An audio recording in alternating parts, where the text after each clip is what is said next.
Plaster বাড়ির আস্তরণের পাশাপাশি বাড়ির দেয়ালকে সুন্দর ও আকর্ষণীয় করে তোলে। প্লাস্টার করার পর কাঠামো মজবুত ও মসৃণ হয় এবং আবহাওয়ার ক্ষতিকারক প্রভাব থেকে রক্ষা পায়, তাই এর উপর যথেষ্ট নজর দেওয়া দরকার।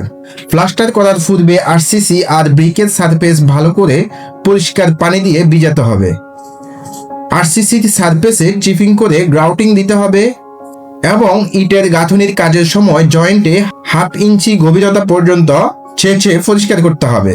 থিকনেস ঠিক রাখার জন্য প্রচলিত নিয়ম অনুযায়ী ব্রিক ওয়ালে 1 ইঞ্চি ও আরসিসি সারফেসে 1/2 ইঞ্চি পুরুত্বে প্লাস্টার করতে হবে।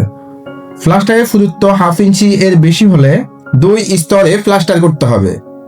কোনো অবস্থাতেই প্লাস্টারে দীর্ঘক্ষণ ফেলে রাখা শুকিয়ে যাওয়া মশলা ব্যবহার করা যাবে না। প্লাস্টার করার 24 ঘন্টা পর কমপক্ষে 7 দিন দিনে 3 থেকে 4 বার করে কিউরিং করতে হবে। মিস্ত্রি যেন সারাদিন কাজের জন্য একবারে একসাথে মশলা তৈরি করতে না পারে সেই দিকে খেয়াল রাখতে হবে। প্লাস্টার কাজে বালি সিমেন্টের অনুপাত খুবই গুরুত্বপূর্ণ। প্লাস্টার করার পূর্বে আরসিসি আর ব্রিক সারফেসে ভালো করে পরিষ্কার পানি দিয়ে ভিজাতে হবে। রিইনফোর্স কংক্রিটের কাজ প্লাস্টারের জন্য সাধারণত 1 ভাগ সিমেন্ট ও 4 ভাগ বালু মিশ্রিত করে মশলা বা মর্টার তৈরি করা হয়। 2 বা 3 ভাগ বালির সাথে 1 ভাগ সিমেন্ট মিশিয়ে পয়েন্টিং এর মশলা বা মর্টার তৈরি করা হয়।